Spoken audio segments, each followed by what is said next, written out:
Environment Sustainability Committee meeting for Wednesday, October the 19th. Any declarations or conflict of interest? Nope.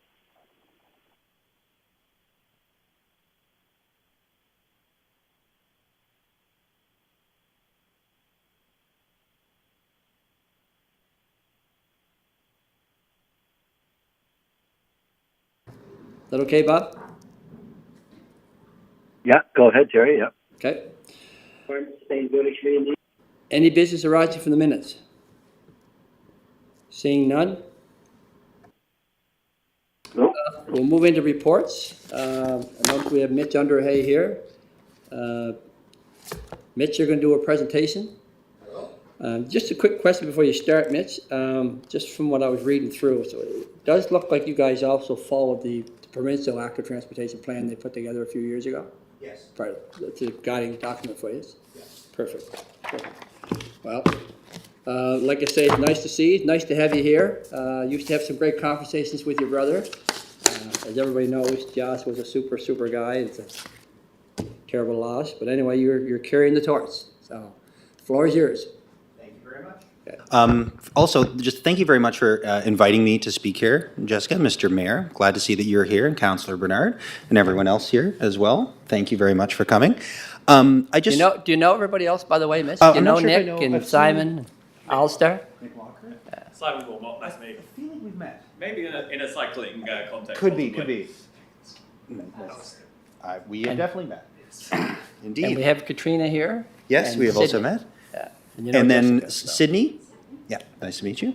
And then who do we have on the line as well? Bobby Brown, Councillor Bobby Brown. Perfect. Well, thank you, everyone. So what I'd like to do today here, how do I bring up the... There, oh, here, I'll go back here. I'm already moving ahead. Okay, so I guess I'll just kind of jump into it here, and it'll kind of explain itself as it goes. So this is our Capital Region Active Transportation Plan. Yeah, I guess it kind of explains as we go. So I'm not going to go through every slide today. This is kind of our full report. It's on our website. I thought about cutting it down, but I thought it would be better to show everyone what is here, and then we're not going to talk in depth about every slide, but you'll have all the information there. So we're going to talk about background, then the Outreach and Advocacy Project, which is basically what funded this. Then we're going to talk about the network itself as we see it. And the very important part of about that is the goals, not just the maps, but also the logic and the goals behind the maps. And then we're going to touch on funding. We have a bunch of recommendations. I really want to harp on one or two key recommendations out of this. I'll show some other plans, like you mentioned, the PEI, full AT plan, and the kind of these other things that we're pulling together, and then the key takeaways. So our background, I think everyone knows who we are. We're an independent community group. We're a local nonprofit. We did, found this organization after my brother's death. But it's not to memorialize him. The purpose of this group is to, as you said, carry the torch because his vision, independent of him, is a good one. And a lot of people agreed with it. And so we as a group have tried to stay, say, apolitical, apolitical, but push this message across groups. And it's been, I think, pretty well received so far. But we want to make a grid. So the whole idea is that we want to make an interconnected network of dedicated active transportation lanes. So the benefits of active transportation, I won't belabor here, but there's safety, more cyclists will ride if there's better infrastructure, and then you also get fewer accidents. It's better for the economy, both for individuals and for the city around them. It's obviously great for the environment. It's great for physical and mental health, and it's convenient. And a lot of these things, we're focusing on trips less than 5 kilometers. So it's free, easy to find parking, all this stuff. So there's a real convenience factor for actually using it. So we can dive into each of these, but I think I'm preaching to the choir at this group. This was a big kind of multidisciplinary plan, how to increase active transportation in Canada. It was done in partnership with several universities. It's kind of a big macro look at Canada and active transportation. And they have these kind of chapter recommendations, make a plan, pair up with programs, make it safe, all these different things. But it kind of starts and originates at the idea of making a plan. And plans can change, but if you don't have a vision to work towards, then you'll always be floundering trying to work towards something. So that is basically what we've endeavored to do here, is to make a plan to try to move ahead. So there are other local plans. So we have a federal AT strategy. There's the provincial AT fund, which has its kind of logic. We have, you know, regional AT plans. We have the PEI Sustainable Transportation Action Plan, PEI AT Network Plan, which is the one you mentioned earlier, Charlottetown Strategic Plan, Official Plan, Eastern Gateway, Stratford Community Campus. There's all these different plans and parallel documents that are happening. And pretty much all of these plans identify the need for a network, but none of these plans address a detailed network configuration in the capital region. The PEI-wide AT plan comes the closest, but it's mostly an inter-community plan. And so if you look closely at it, you'll notice kind of key routes coming into Charlottetown, Stratford, Cornwall, but it doesn't address anything within those communities. And so all of these plans identify the need, but no one's put forward a configuration. So again, that's where we come in. Outreach and advocacy. So the Outreach and Advocacy Project is something we put in a couple years ago now to the Prince Edward Island Active Transportation Fund. We were funded by the provincial government with kind of a set scope of work.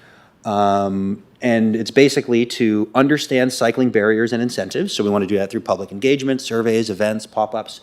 We want to develop cycling skills in the communities through events and videos, and then advocate for change. So recommendation for infrastructure, policy, programming to municipal, provincial governments, and other stakeholder groups.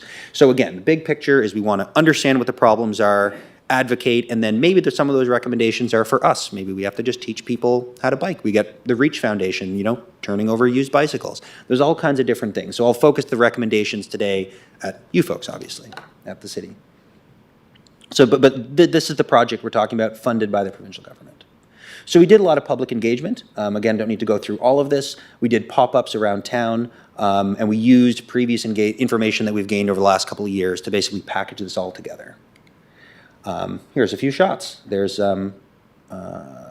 Mayor, you're in at least 2 of these photographs. Well, I tried to. Well, you sure did.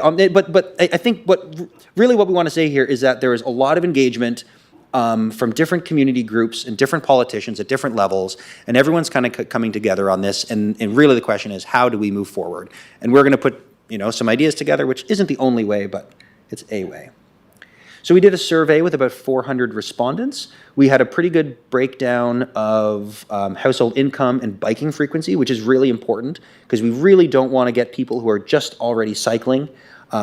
This 400-person survey does not reflect all of the comments because we also spoke to people in person, but you're not going to, you know, fully profile everyone you talk to, but this gives a rough breakdown. Yeah. 96 respondents. Is this just the Charlottetown area, or is this island-wide, or? We just left it open on our website. We did have so these are postal the- code, and it was, I forget the percentage, heavily weighted towards Charlottetown. The survey was about Charlottetown. I think there was a few people from other postal codes, but Okay. this was strongly broken down by this. The other thing I should say, so here, let's go to this one.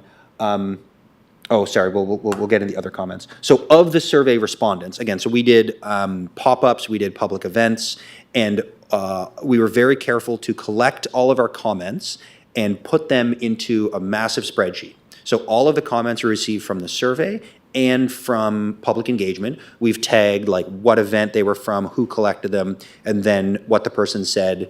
And then with that, we looked at all of them, and I can share this document, this is public, it's like just a big scary Excel sheet with maybe 2,000 comments. And we went through all of them to pull out what are the major themes. And so we don't have, say, the age of everyone, but we do have preferences by the survey because that we have the demographic information in the survey.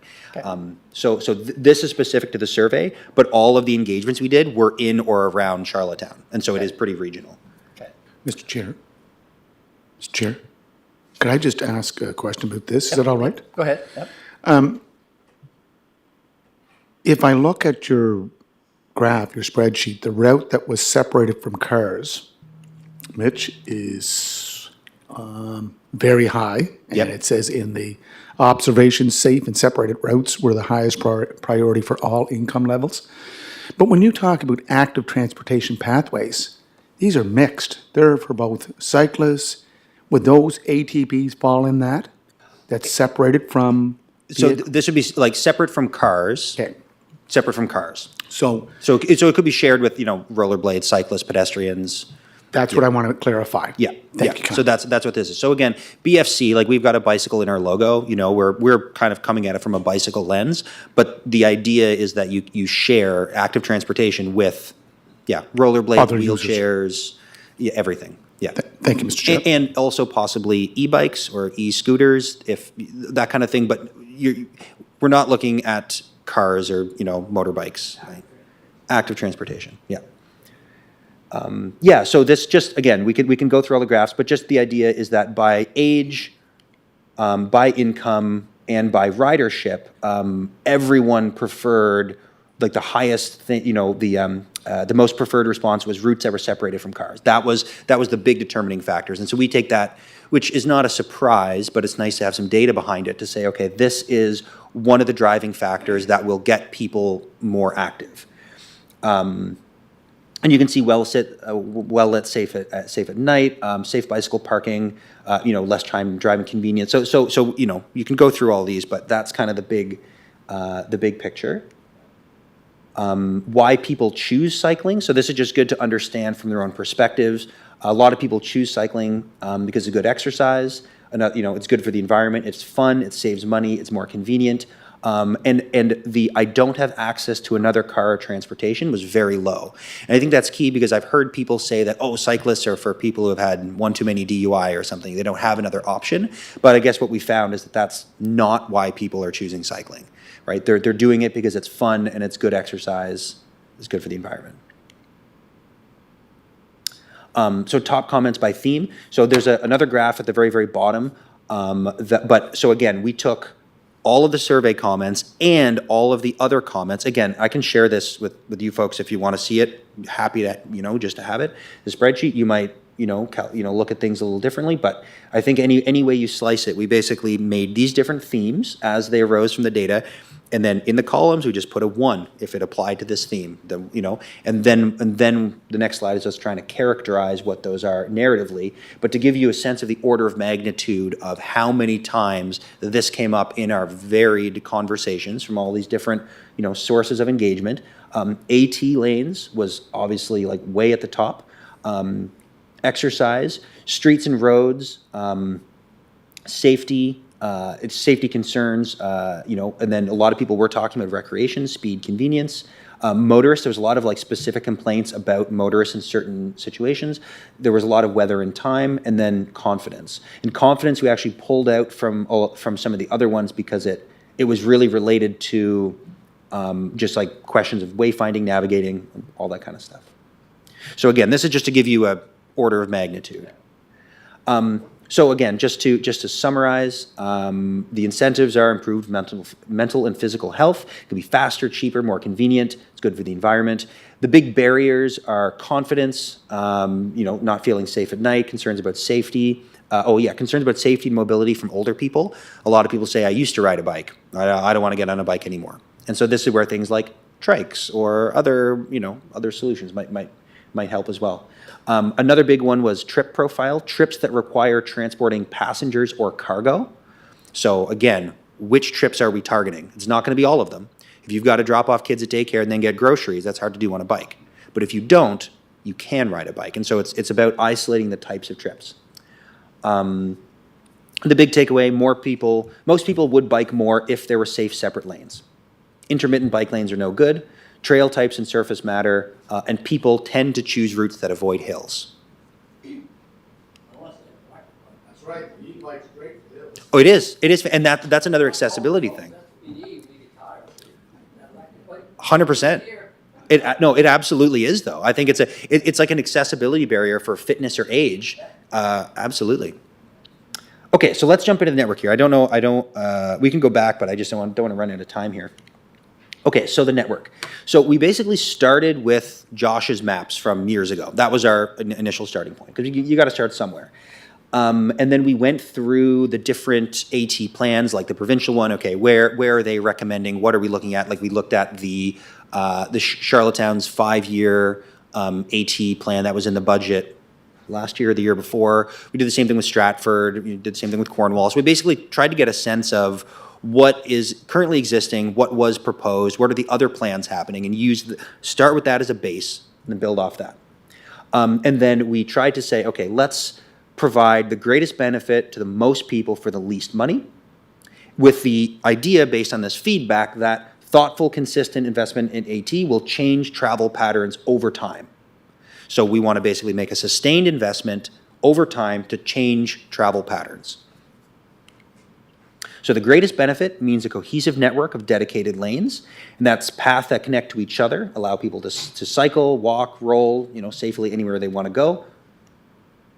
Purposeful trips are the target, and I know this group has already talked about this. So we're talking about work, school, events, friends, shopping, trips you'd already do. So let's change the mode from car, personal vehicle to something else. For the most people, and who are those people? We want kids, we want all ages, it should be accessible.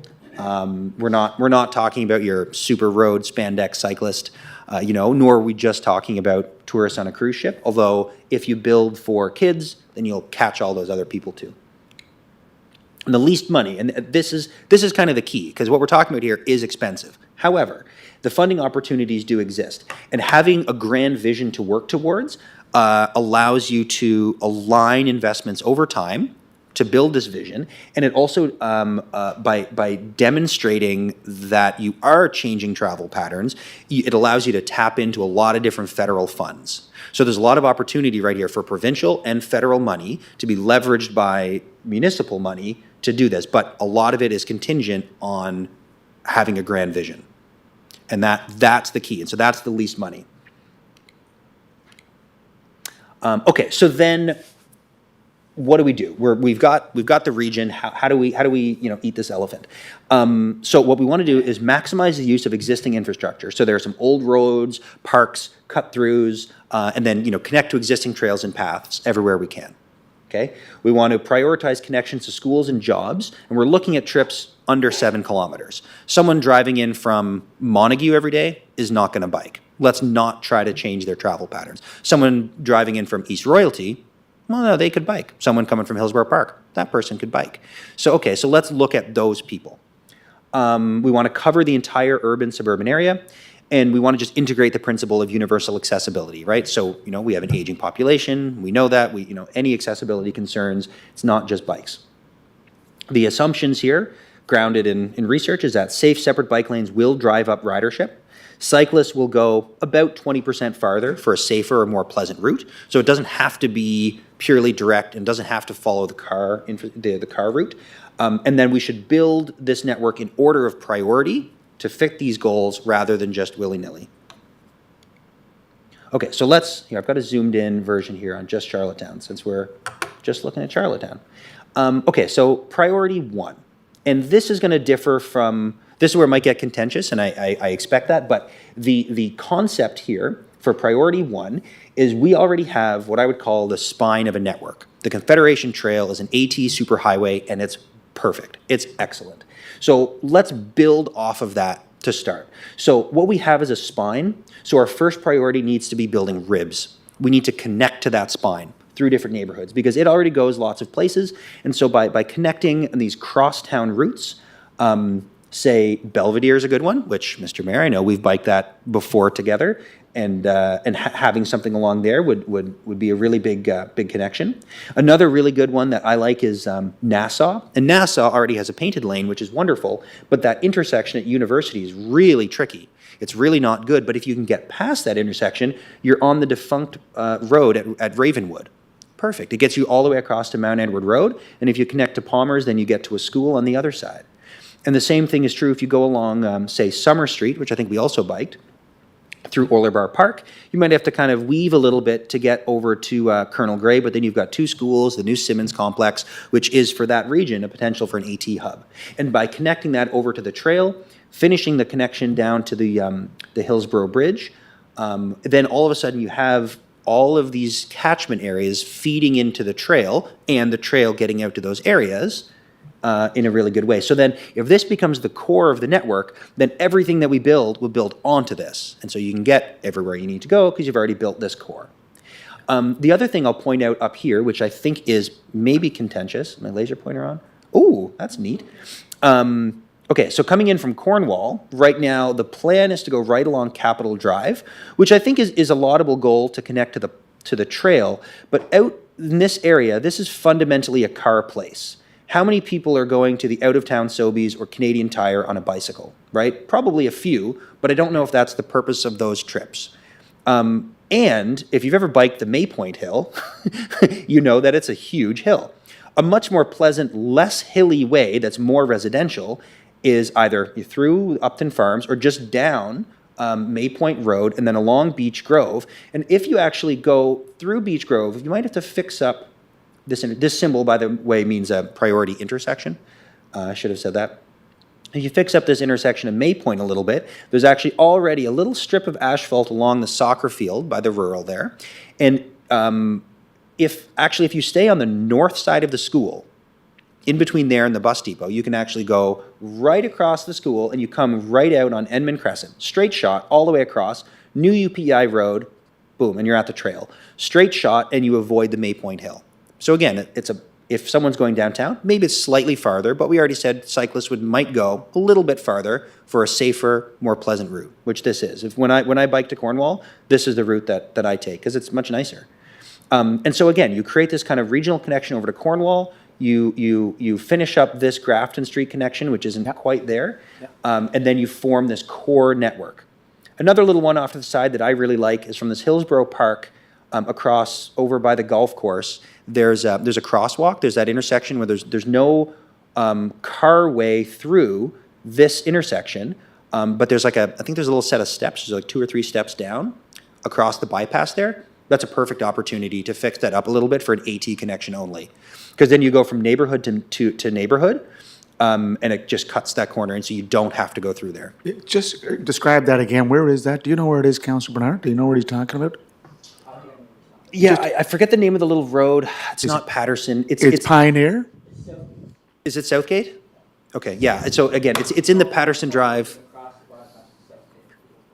Yeah. So it's right there. So next time you're on the bypass, just notice this. So it's not Kensington Road, No. right? And it's not the one. I forget the name of this little road as well. The one that goes to the French school. Oh, that's Acadian Drive. Acadia Drive. Yeah. So it's in between, and there's a crosswalk, right? And so it's basically And there's a step up. Is there? on the golf course side, on the Charlottetown side. Okay. Okay. Yeah, but again, because and this neighborhood is actually great for little cut-throughs.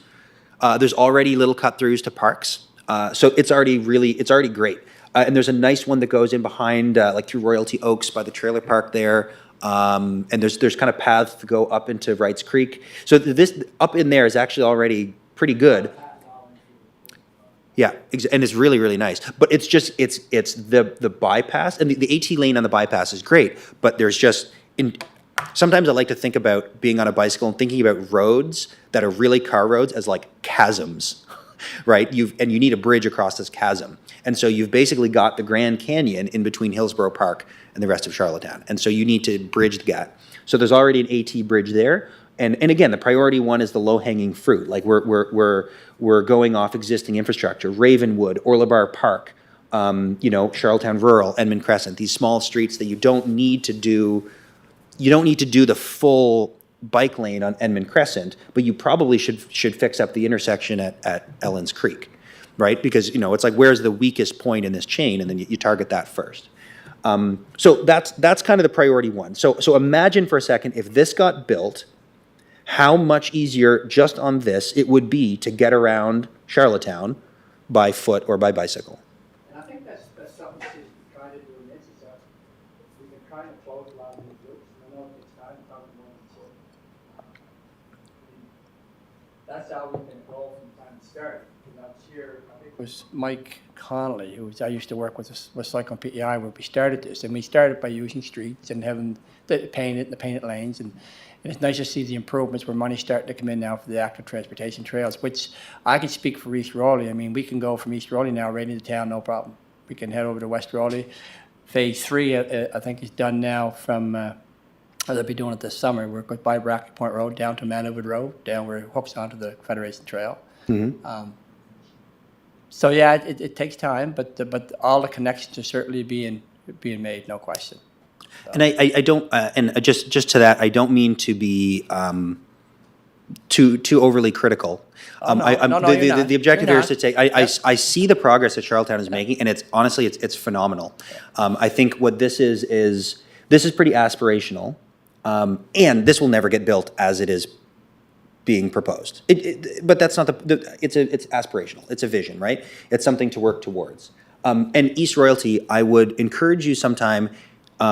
It's easy to get from East Royalty to town, but try biking out St. Peter's Road to East Royalty, because the AT lane on that side doesn't quite go. And at the new So big. from where, Mitch? So actually, there's two spots in East Royalty, right by the KFC there, going down the hill to Wrights Creek.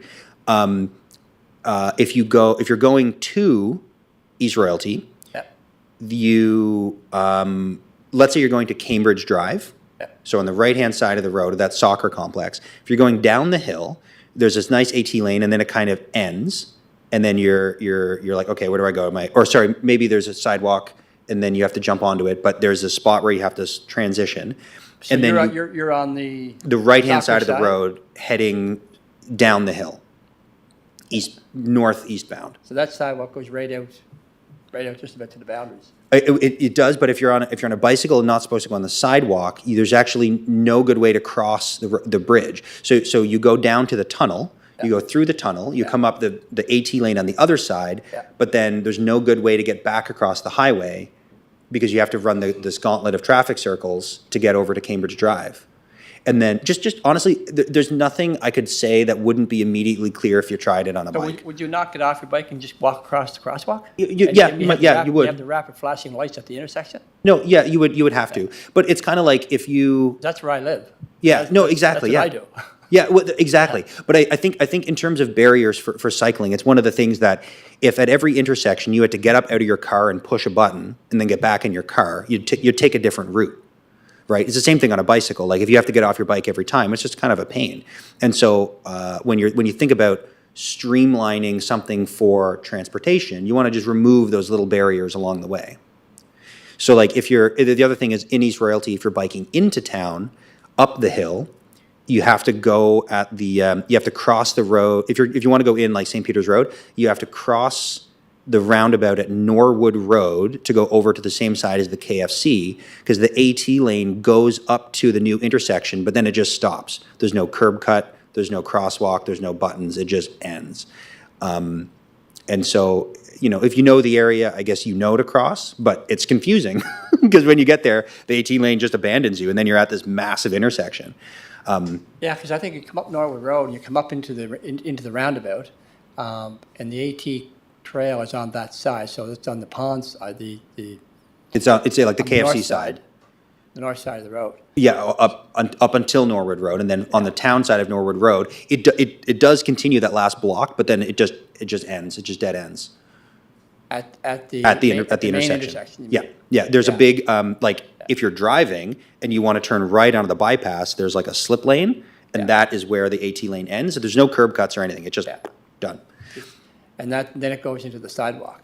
No, there's nothing there. That sidewalk near There's the nothing sidewalk? there. Check it out. Drive by. Try walk it sometime. Yeah. So anyway, these are the kinds of things that we don't need to belabor this one intersection, but I think that just zooming out, this is the kind of stuff that I think we need to be just aware of when conceptualizing the network. We can actually get into that spot because I think in that particular spot, rather than trying to cross that massive intersection, you just use the overpass. You just divert AT around the overpass. I think that's the play there, because then you don't have to worry about it. You can go neighborhood. It's much safer. It reduces the potential for a severe collision, and it goes right into Stone Park. So I think in that intersection, I think that's the better option. And again, you can go a little bit farther a roundabout way if it's much safer. So here, let's just how are we doing for time here? We're getting really specific here. Let's I'll just run through a few more concepts here. So priority 2. So in this map here, you'll notice that what I'm calling existing infrastructure is now all of priority 1 because we've built it already because it's priority 1. Okay. And so we've built the core, we've built the ribs, and now we box it in. We're looking at North River, we're looking at St. Peter's, or maybe Kensington. We're looking at Maple. maybe Fitzroy. These different lanes that kind of box it in around, that now feed into that, but it's contingent on having a solid core. Priority 3, we're doing a little bit of infill, and then we're connecting. We're connecting out to the trail here in Milton Vale Park. This is the trailer park out there. That's the fire training school. This is the defunct Hurry Road, which is still a public right-of-way, but is an unrepaired dirt road. But it's a public right-of-way that runs right from Upton Farms into Milton Vale Park on this side. As you can see, we're doing stuff in Cornwall and Stratford as well. We're solidifying this connection from Hillsborough Park through here, right? So then you've got Maple and this kind of stuff in here. Priority 4, you're doing Lower Malpeck Road. You're doing these kind of like far-reaching stuff. Now this one, and again, this is where I anticipate the most contention, is I put University Avenue there. Now I know University Avenue is going to get done before that, and that's great. But the reason I did that was actually to be consistent with the logic, which is that in terms of the utility of a network, having a spine and then another parallel spine offers less utility than having a spine and ribs. And so I think it absolutely should be done. I think it's great. And I think that we have to be opportunistic with funding opportunities and road resurfacing. But I think that in terms of building the AT network, we have to think about what's going to maximize utility for the people who need to use it. Priority 5, we're kind of doing infill. Again, we're stretching out in Cornwall. We're going around York Point, which is nice, but not as many people live there. We're connecting things a bit better out here in Milton Vale. You've got some stuff in Victoria, in Brighton going down to Victoria Park, which is only a low priority because it's already pretty nice and quiet, right? So this is kind of priority 5. And then the last one is the network with priorities, which is kind of overwhelming to look at all at once. But that's, so again, just to cap off the network thing, the purpose of this network is to present a potential aspirational roadmap for like 20 years of investment. This is a long-term plan, and it will never get built as it is proposed here, and that's okay. But all of these other plans talk about the need for a proposed network configuration, but don't actually forward one, so that's what this is. And this can be used, or some version of this could be used to leverage provincial and federal funds for that sustained investment. I think, Mitch, it's especially priority 2 and 3. I mean, for future planning for the city, when we put money into our active transportation, it's a good reference to go to have a look at, as opposed to having a bunch of people around the table arguing where it should go. It's nice to have from your group, these are recommendations. These are what we see as priority 2 and 3. I think it might make it a little easier, and you kind of you tend to forget some connections that could be made. So it's a nice reference tool for sure. Well, I hope that it is. Yeah. And the other benefit of being a third party is that people get really mad. They don't have to get mad at you. They can get mad at us. Yeah. And who are we? We're an advocacy group. No, I'm actually serious though. Politically, they always get mad at us, buddy. Well, fair enough. There's no. I guess you're in that line of work. But that's the other thing, is that we can propose this and we can talk about it and we can talk to the public, which we have, and we can bounce it around stakeholder groups and really have a stake in this. And actually talk it through without some of the political risks that come with it, in your seat. Yeah, but Mr. Chair, so in the end, it's the municipalities, provincial and federal governments that will pay for it and decide where it'll go. Yeah. I'm just looking at your priorities. You get 1 to 5.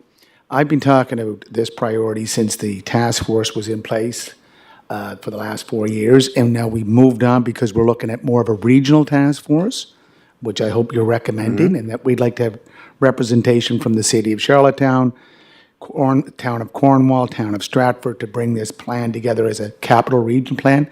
And we can look at the more finite or the more detailed routes that we want to look at. But the priority for me, and I don't know if it's shared by the committee, I think is to make it a regional network. And I propose, Mr. Chair, to put it on the next capital area mayor's meeting to look at making this go forward so we can get representation from City of Charlottetown, Town of Cornwall, Town of Stratford, and get this moving, and then start laying out the, those networks throughout the municipality of Charlottetown, Cornwall, and Stratford. Thank you very much, Mr. Mayor, for that. I completely agree. I think that's fantastic. And here, I feel like I'm running out of time. I'll just jump. Funding, there's tons of money out there. Yeah, we can get into that. Recommendations, there's a bunch of recommendations.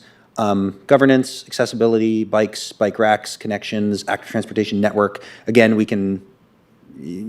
can read up all that. I don't want to spend too much time. This is all the themes, all the comments based on this. These are some key findings from PEI Sustainable Action Plan 2019, Active Transportation Strategy, Draft PEI AT Network Plan, where that goes, 2012 AT Plan for Regional Charlottetown. Again, this is kind of all the background material for this. I'll just jump to takeaways. I just want to leave you with a few thoughts. One is transportation, is to view active transportation as transportation.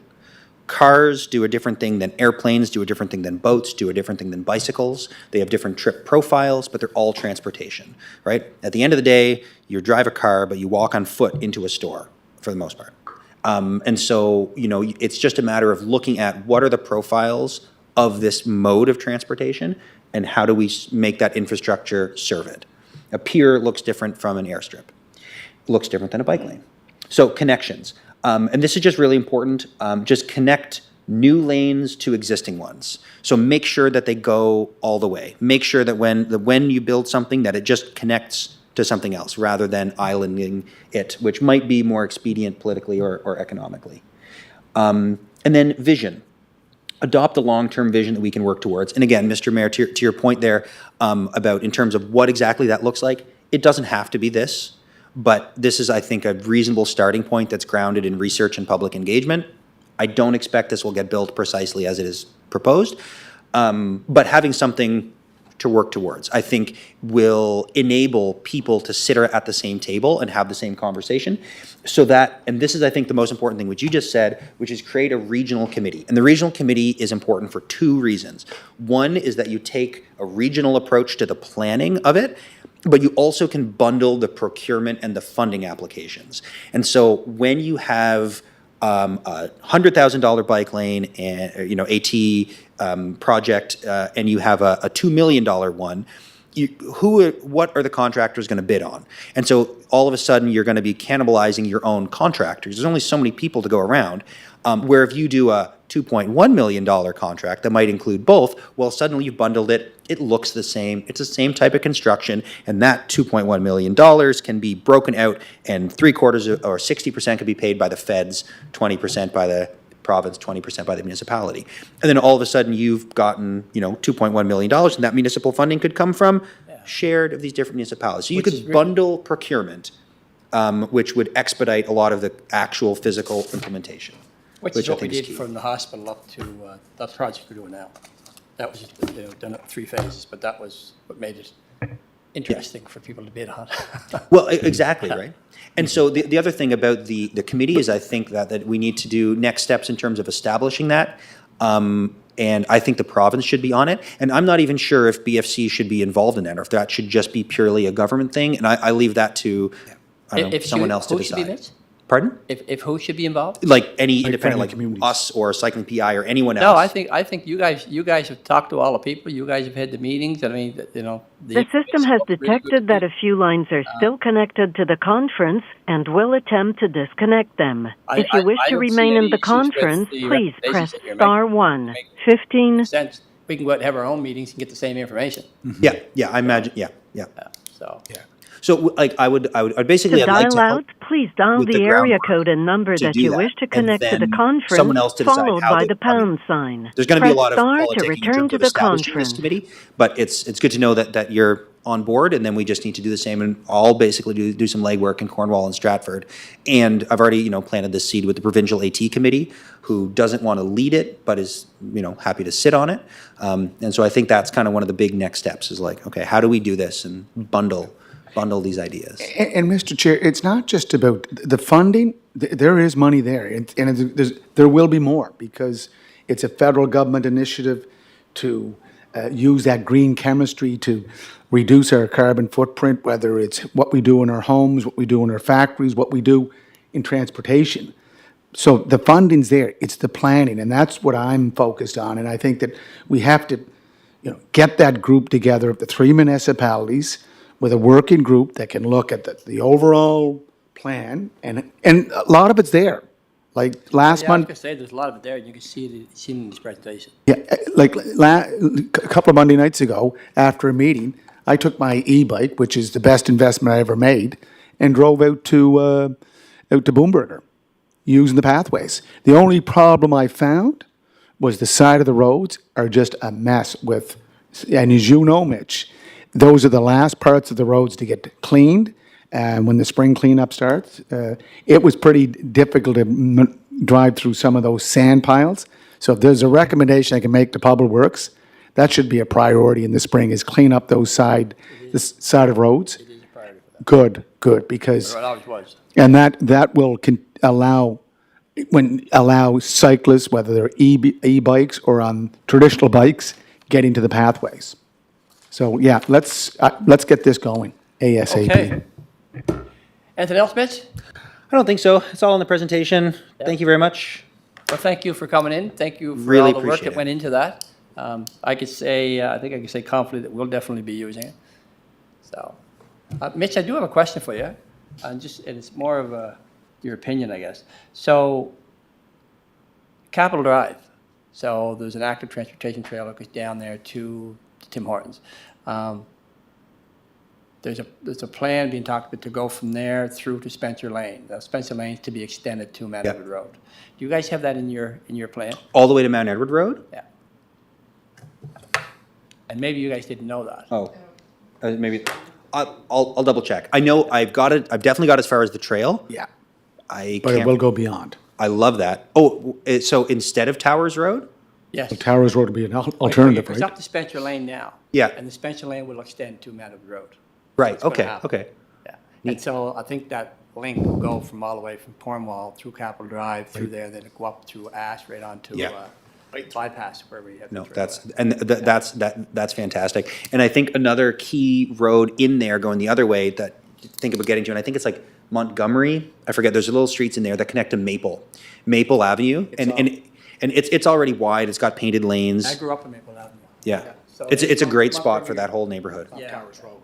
And so this is what I mean connecting, is just make sure that when you get there, think about how are people gonna cross the intersection? And this is where, like, in putting a tender out or something, just to consider, okay, in the next 10 years even, we may solidify that connection, so let's like make some curb cuts now as part of the scope of this project, thinking that maybe we'll have another tender for the rest of it eventually. Yeah. Right? So just that kind of thing, I think, is just when tendering something, say like, okay, we have to put lines of scope around this particular work, but it might connect over here, so let's just leave a little room and not build it yet, right? So that it enables those connections in the future. And Mr. Chair, that's a good point, that if Spencer Drive continues up to Mount Everett Road, onto Ash, right onto Brackley Point Road, and then take the Brackley Point Road to the bridge, that's your east-west connection. And Yeah, that's a good and one. further south could be Beasley onto Kirkwood Drive, over to, or Belvedere Avenue. So the east-west connections are there, the north-south, those, we have to work on a few more, though, a few more routes going Yep. north-south. I agree. And again, the precise configuration is like a little bit up in the air, but the logic is sound. I completely agree with you. Thank you for your presentation, it was good. Yeah, thanks again, Mitch. Thank you very much for your time. And give thanks to your committee there for all the work they've done. A lot of work went into that. A lot of work, so. Been a sustained effort for a couple of years. It always is for success. All right, environment sustainability, spring events, update. Katrina, Yes, thanks for waiting patiently. of course. Thanks for your presentation, Mitch. We wanted to just give you a quick rundown of the events that we'll be offering this spring in the department, because it's always a busy time of year, so just wanted to run through those. So the first one up that is happening right now is Earth Week. So Earth Day's on Saturday on April 22nd. So we've partnered with Fusion Charlottetown, and they have been amazing in planning a full calendar of events for this week. So they're sort of leading the overall initiative, and we are supporting. Alistair, really, I should give credit where credit's due, not me, has planned a film screening that will be taking place on Friday evening at Holland College. And then we've supported some of the other initiatives. There was the battery drive that took place here at City Hall yesterday, and we were just supporting in some different ways. But on Monday there was a waste awareness webinar, which I think focused on waste sorting properly. Then there was the battery drive. Tonight there's a sustainability panel at the Farm Center, and I know Morgan from our department is speaking on that panel. And then the film screening on Friday, and then there'll be a big Confederation Trail cleanup on Saturday. So that is from 1 to 4 p.m. if anybody is interested in going. So that's sort of the first thing. Second one, we spoke at our last meeting about the community garden framework and the community garden policy, which was passed by City Council on April 11th.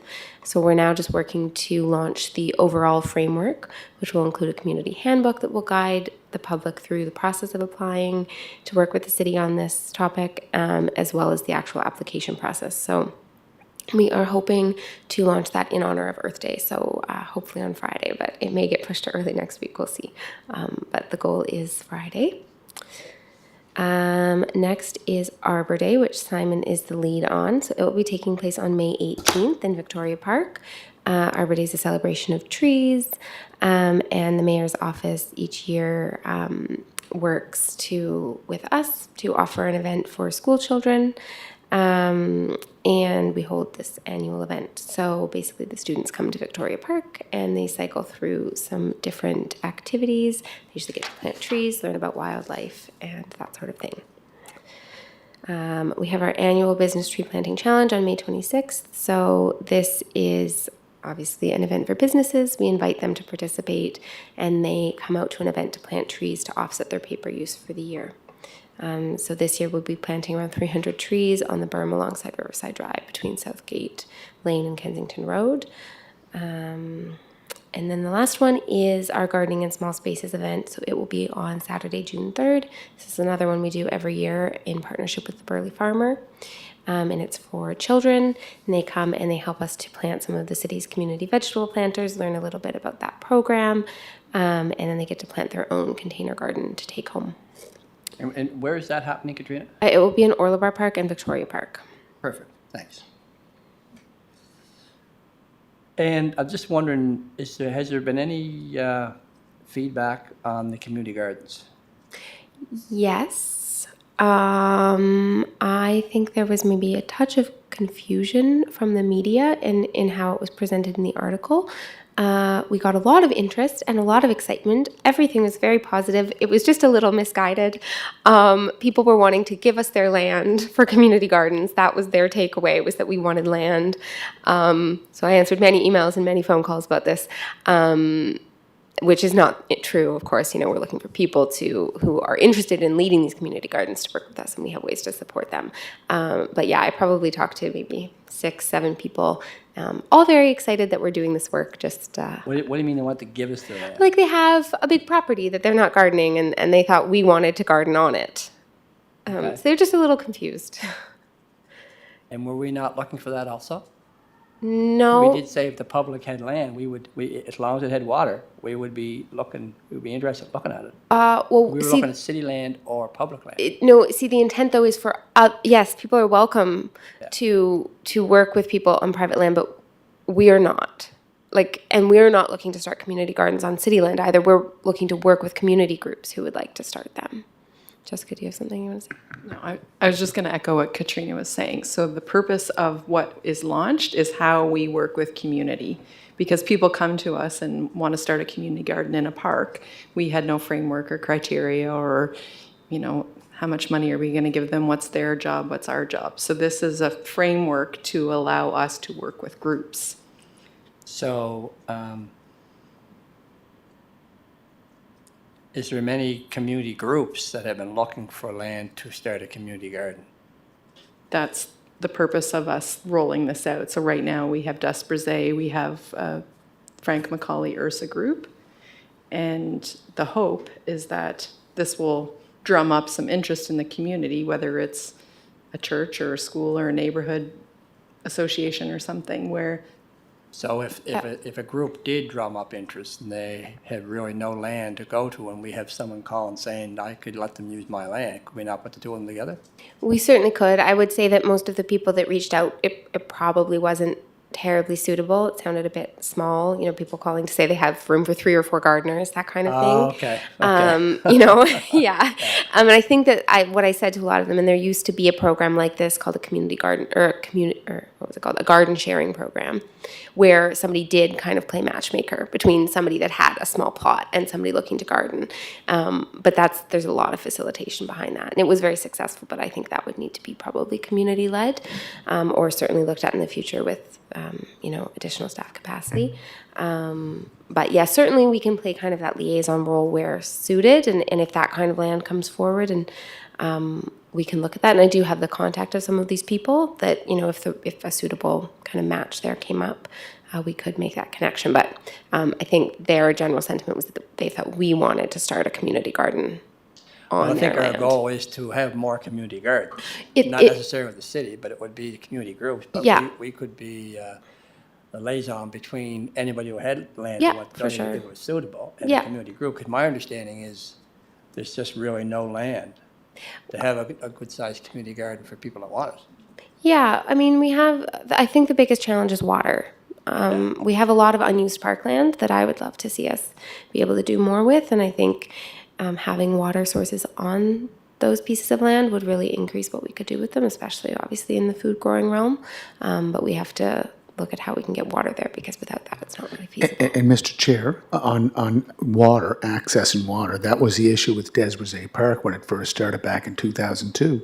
They reached out to the Robert Cotton Fund, which is a fund that was set up by Robert Cotton from Southport at the time.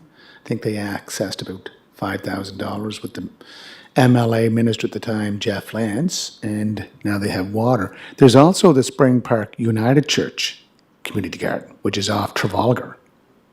There's also the piece of land that was, and I know the chair remembers, the community garden that was at the top of the hill on Mount Everett Road that was moved down further south, which I think is still vacant. So that's a piece of property that is, I'm sure, available. I'm not sure exactly what you mean. There is still an operating garden over on Mount Edward Road. It is. Yeah, it's down in the ravine. And who oversees that? Like, is that a community or is that It's an individual. I can't think of their name off the top of my head, but and is it open to anyone that, that's my understanding. okay, so Yeah. we could identify that as an area that any resident in the area could I make believe it's on our website. Yeah. good. So we've identified 4, Yeah, there's also one at the Carrefour. and that's administered by Carrefour? By the French school? By the Carrefour. Oh, By okay. the nonprofit that's there. Good. Yeah. But I still thought that the city's role, and I still think the city's role is we liaison between the two. So if people are calling the city and they have land that's suitable we can use, and we have community interests who want to have a garden. Yeah, we They can don't have certainly land. do that. It's just not exactly the express intent of what we're looking for at the moment. I think the media just sort of preempted us a bit. Yeah.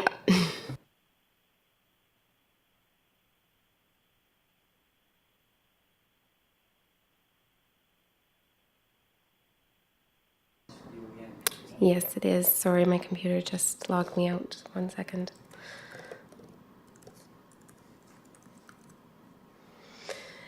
So this report is just to update you on the findings of a report that was done by a group called the Climate Reality Project Canada. They do these National Climate League standings.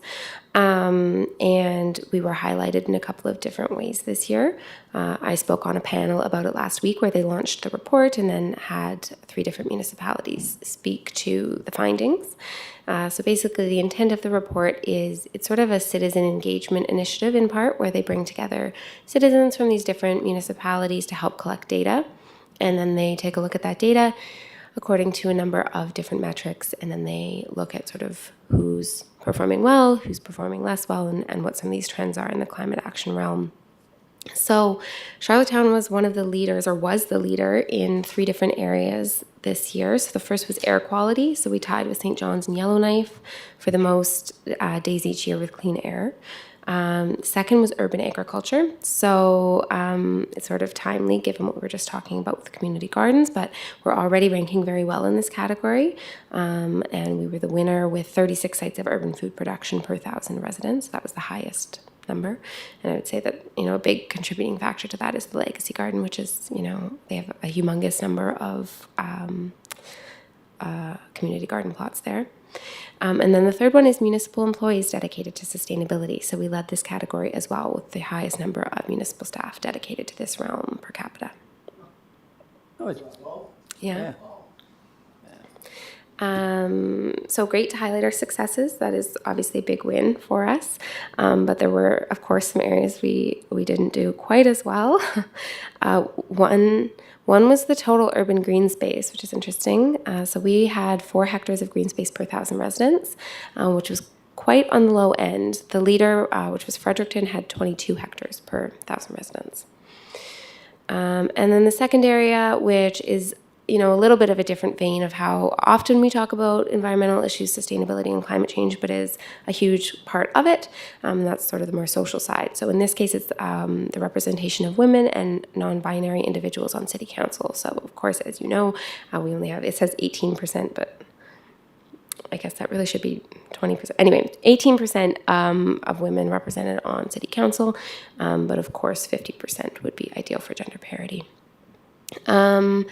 And then one area that I'll also just mention as well is our biking infrastructure, which is also timely given this presentation.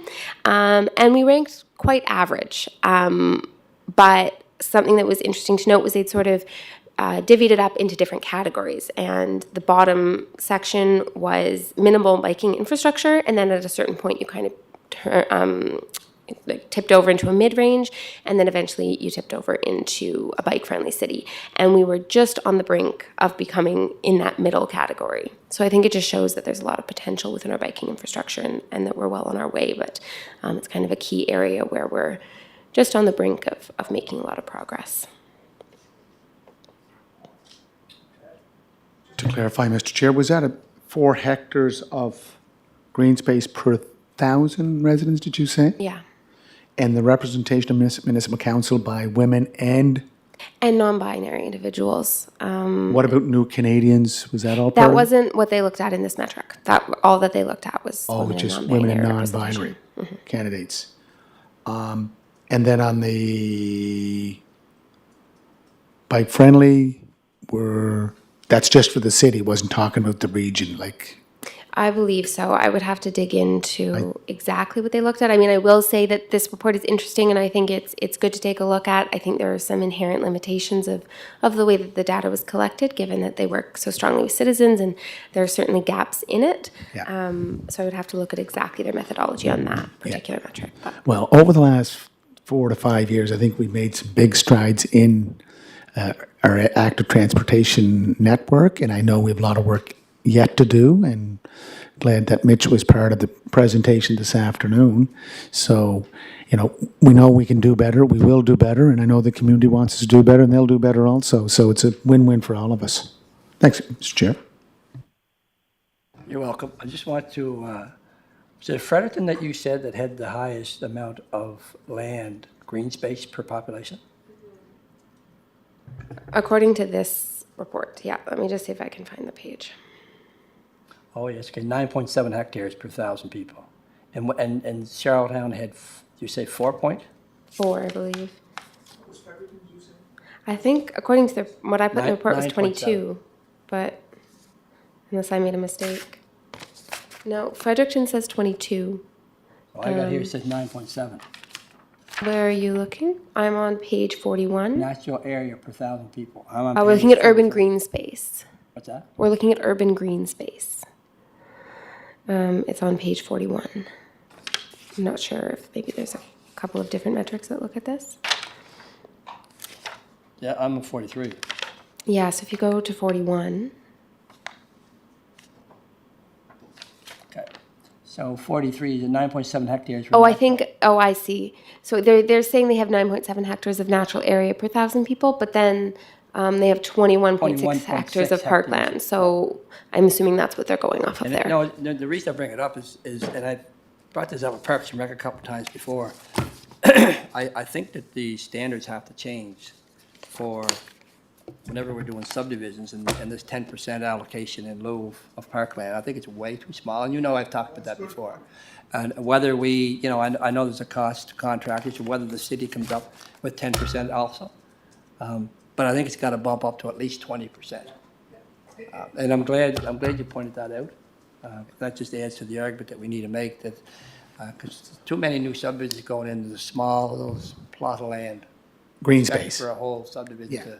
to enjoy. So, I mean, I look at Montgomery Heights. There's little plots here and there, but there's no amount of land. There's nothing like a Centennial Park or a big area where kids can go and play baseball or play football or play frisbee, whatever they want. I just think there needs to be bigger allocation of land. So, Yeah. by the looks of that, we're quite a bit behind Fredericton. So, And I think that's a conversation we need to have with our Department of Planning, Development, and Heritage, and do best practices. What are the practices in Fredericton, St. John for land dedication, green space dedication for new subdivisions or new developments?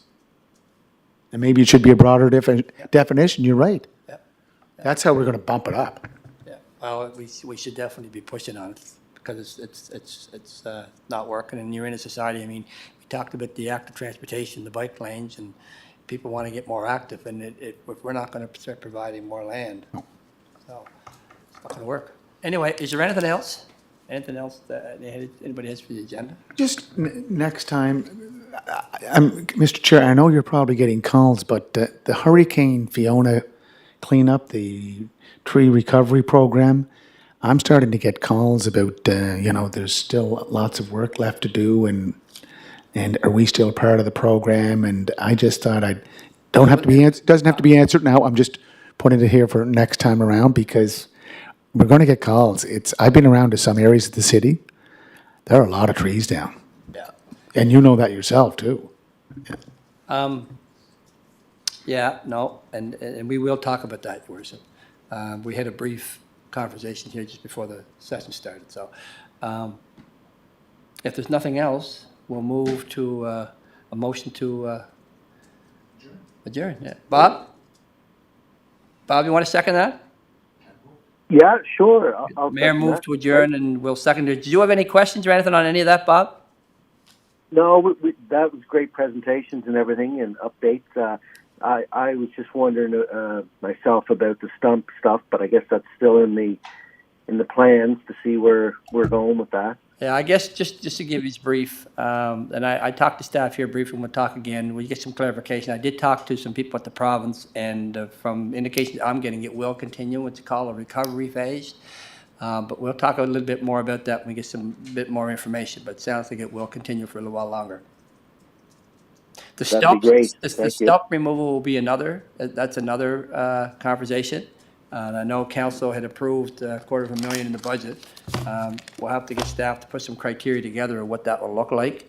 I think what we were thinking is mostly the bigger stumps. There's the stumps out there that are costing $2,000 and $3,000 for people to remove. So there'll have to be some criteria put in place for that. And that's going to be matched. That's what we're looking for. Hopefully, I thought that's what was the intent, to match it with the province. What was communicated to me was it was approved in the budget if it was matched by the province. And if not, we'll have to make a decision to unmatch it, correct? Well, we'll have to see what the province comes up with, but I mean, if the province matches it, great. If they don't, then I'm saying go back to council. Either you want to offer for the city of Charlottetown or you don't. So I'm not sure where the province will be on it, whether they want to just to match it for the city of Charlottetown or whether they want to do it all in one, I don't know. Okay? Discussion to be had. Yep. Yep, thank you. So motion to adjourn. Move. You moved, Bobby second. Sure. Motion. Yep. Thank you very much. Thank you. Thank you.